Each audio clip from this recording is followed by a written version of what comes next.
बिस्मिल्लाहिर्रहमानिर्रहीम अस्सलाम वालेकुम डियर स्टूडेंट्स। तो पिछले दो लेक्चर्स में हमने लूप के बारे में पढ़े हैं।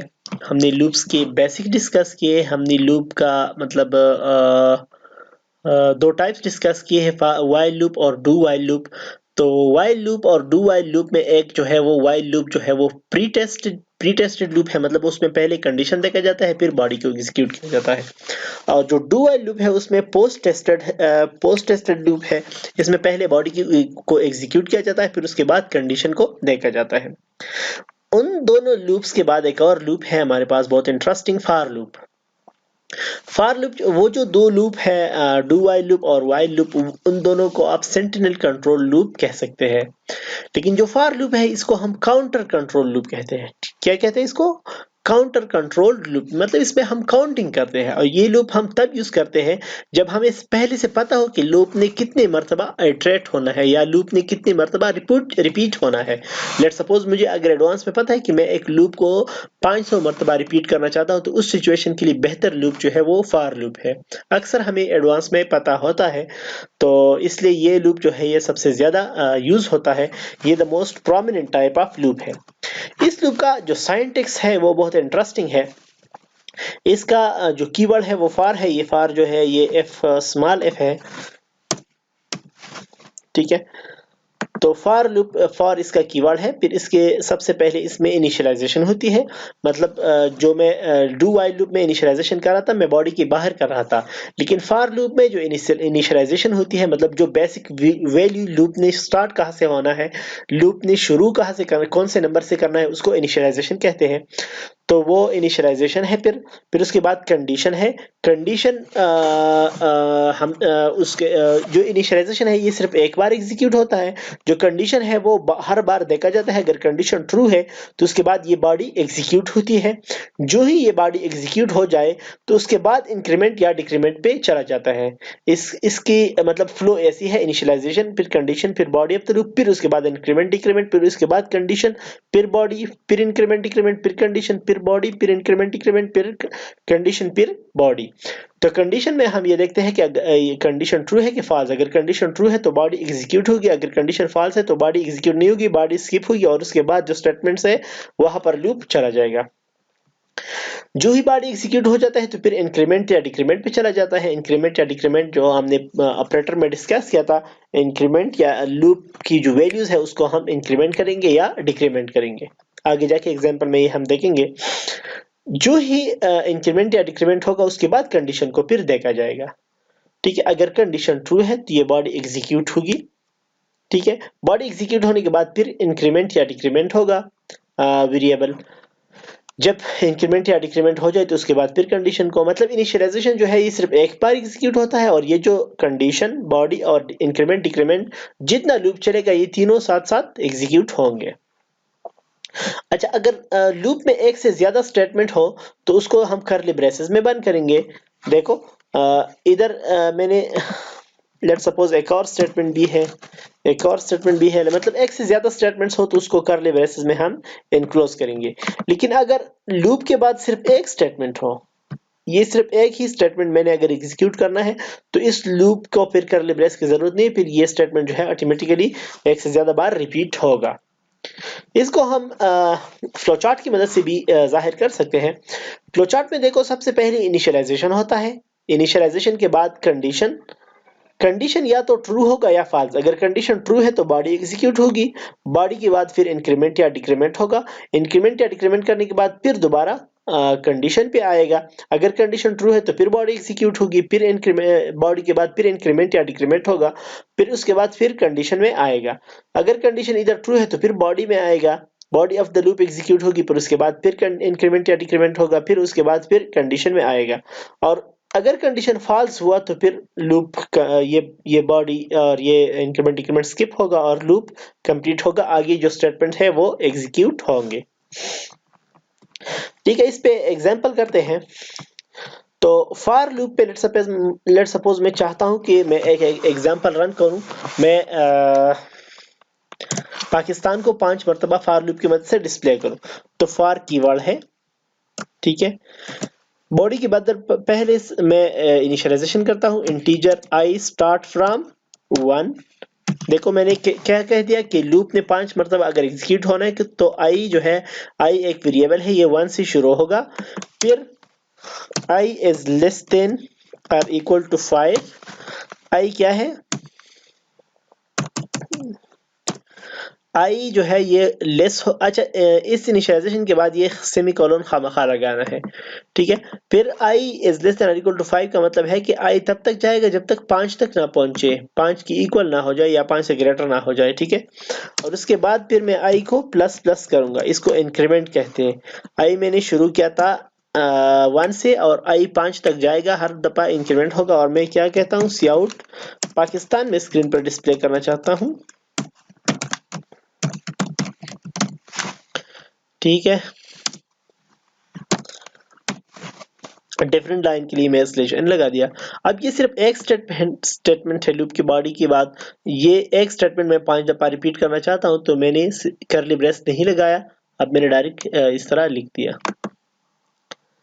देखो पाकिस्तान इसने 5 मरतबा डिस्प्ले कर दिया, ठीक है। अब लेट्स सपोज मुझे एक बंदा कहता है कि मुझे आप 10 तक हिंट से फॉर लूप की मदद से बताएं। तो आई मैंने 1 से शुरू कर दिया, i is less than equal to 10 मतलब आई 10 तक जाएगा, लूप जो है वो 10 तक जाएगा और हर दफा आई इंक्रीमेंट होगा, ठीक है। लूप के बॉडी के अंदर मैं क्या सी आउट करना चाहता हूँ, सी आउट आई,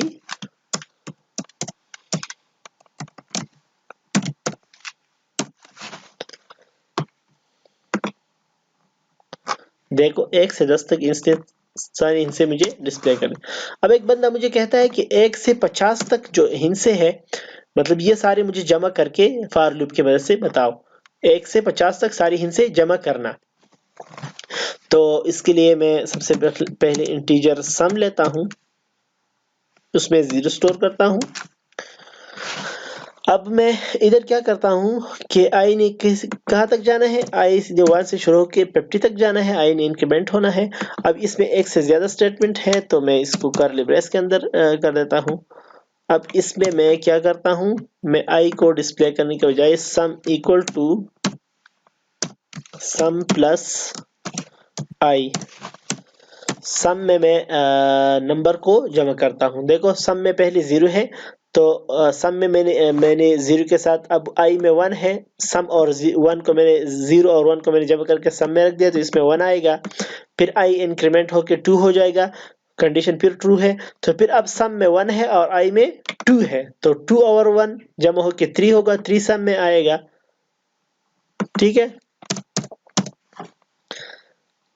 अब इसके बाद फिर आई इंक्रीमेंट होके 3 हो जाएगा, 3 फिर भी 50 से कम है तो फिर अब सम में मेरा 3 है और आई में भी 3 है तो 3 और 3 जमा होके 6 हो जाएगा तो सम में मेरा 6 आ जाएगा। अब सम इज इक्वल टू 6, फिर आई इंक्रीमेंट होके 4 हो जाएगा, 4 50 से कम है तो फिर कंडीशन ट्रू हो जाएगा। तो अब सम में 6 है और आई में 4 तो 6 और 4 10 हो जाएगा, सम में 10 आएगा, फिर आई इंक्रीमेंट होके हो जाएगा 5, 5 फिर भी 50 से कम है, फिर इसमें अब सम में क्या आएगा, सम में 10 है और आई में 5 है तो 5 और 10 15, सम में 15 आएगा। इस तरह लूप कंप्लीट होने के बाद मैं इसको डिस्प्ले करूंगा, सी आउट सम को जब मैं डिस्प्ले करता हूं तो ये मुझे 1 से 50 तक सारे हिस्से जमा करके बताएगा। सी आउट सम, ये जो सम है इसका एस मैंने कैपिटल लिया है, ये स्मॉल है, ठीक है। ये मुझे इसने बता दिया कि मतलब इसका सम आता है। अच्छा अगर मैं ये 50 के बजाय 5 कर दूं तो 1 जमा 4 जमा 5, अब ये होगा, ये क्या कर रहा है, 1 जमा 2 जमा 3 जमा 4 जमा 5, 1 जमा 2 3, 3 और 3 6, 6 4 10 और 5 15, तो ये प्रोग्राम मुझे क्या बताएगा 15, ठीक है। इधर इसने 15 बता दिया, ठीक है। अब फॉर लूप की मदद से मैं लेट सपोज चाहता हूं कि मैं इस फॉर लूप की मदद से सिर्फ ऑड नंबर्स 1 और 50 के दरमियान सिर्फ ऑड नंबर्स शो करूं, 1 और 50 के दरमियान। तो मैं सी आउट को यहाँ से कट करके यहाँ पेस्ट कर दूंगा और इसके बजाय मैं डिस्प्ले करूंगा आई, ठीक है। और मैं लेट सपोज साथ में ये भी डिस्प्ले करता हूँ, ठीक है। अब ये लूप जो है इसमें मैं 1 से 50 तक इनसे दिखा रहा हूँ, लेकिन मुझे चाहिए क्या, 1 और 50 के दरमियान जो ऑड नंबर्स है, तो इसको मैं इंक्रीमेंट करता हूँ बाय 2। तो अब ये 1 है तो 1 के बाद 3 डिस्प्ले होगा, फिर 5, फिर इस तरह ये जाएगा 7, फिर वगैरह वगैरह।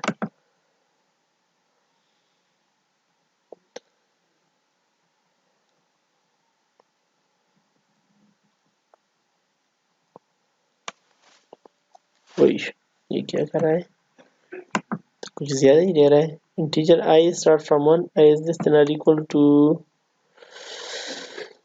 50, आई प्लस 2। प्रोग्राम में तो बज़ाहिर कोई मसला नहीं लग रहा।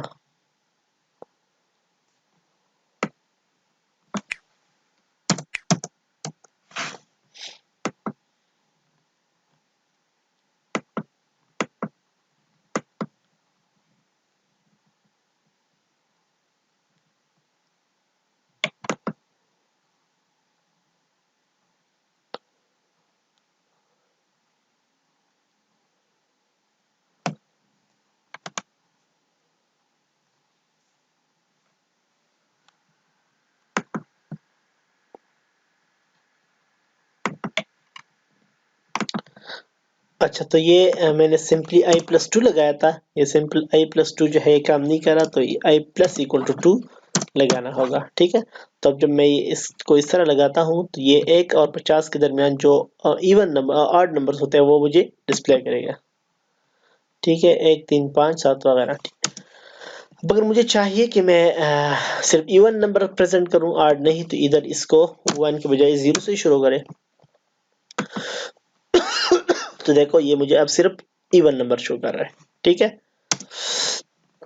तो अच्छा, फॉर लूप पे लेट सपोज मुझे कोई बंदा कहता है कि मुझे टेबल प्रिंट करे। टेबल क्या होता है वो आप लोग जानते हैं। लेट सपोज मैं इधर एक न्यू स्लाइड लेता हूँ। टेबल इस तरह होता है कि let suppose 1 multiply by 1 equal to 1, 1 multiply by 2 equal to 2। Sorry 1 नहीं, ये मैं सॉरी गलती कर रहा हूँ। 2 into 1, 2 into 2 equal to 4, 2 into 3 equal to 6।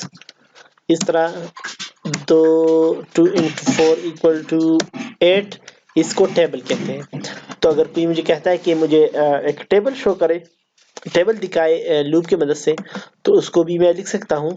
उसके लिए तरीका यह है कि आपके पास दो वेरिएबल होने चाहिए, इंटीजर स्टार्ट और नंबर, सॉरी इंटीजर नंबर और लेंथ, कि आपने किस नंबर का मालूम करना है और कहाँ तक मालूम करना है। तो काउट यूजर से आपने लेना है कि enter number of you want two point table, enter number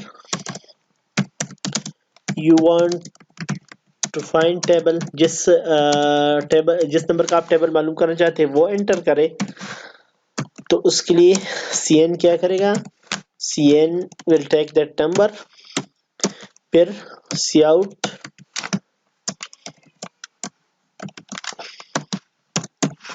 enter length of table, table का जो लेंथ है मतलब 16 तक जाना चाहिए, 50 तक जाना चाहिए, कहाँ तक ये टेबल नहीं जाना चाहिए, तो वो एंटर करें। तो cn क्या करेगा, cn वो लेंथ भी लेगा। फॉर लूप हम शुरू करेंगे आई स्टार्ट फ्रॉम 1, आई हम 1 से शुरू करेंगे और आई जाएगा कहाँ तक, l तक जाएगा, ठीक है। और आई हमारा क्या होगा, प्लस प्लस होगा। और हर बार हम क्या दिखाएंगे, इधर अब हम दिखाएंगे आई, फिर दिखाएंगे स्टेरिक,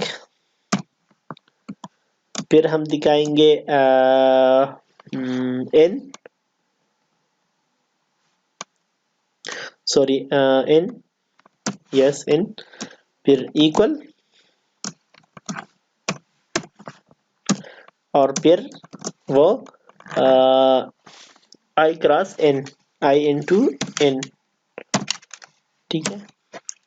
तो आई शुरू होगा, मतलब आई हमारा जो लूप है ये 1 से शुरू होगा, ये कहाँ तक जाएगा, एल तक जाएगा, और हर मर्तबा हमें क्या दिखाएगा, आई में पहले 1 होगा, आई स्टेरिक एन में जो उसका वो नंबर होगा, लेट्स सपोज 8 और इक्वल टू एक अट्ठा अट्ठा, फिर आई इंक्रीमेंट होकर 2 हो जाएगा तो इधर डिस्प्ले करेगा 2, फिर स्टेरिक अच्छा इसके बाद में एक एंड लाइन लगाता हूँ ताकि नेक्स्ट लाइन को नेक्स्ट उसमें डिस्प्ले करे, ठीक है। प्रोग्राम को मैं रन करता हूं तो ये मुझे अब एक टेबल दिखाएगा। सबसे पहले मसला क्या आ रहा है,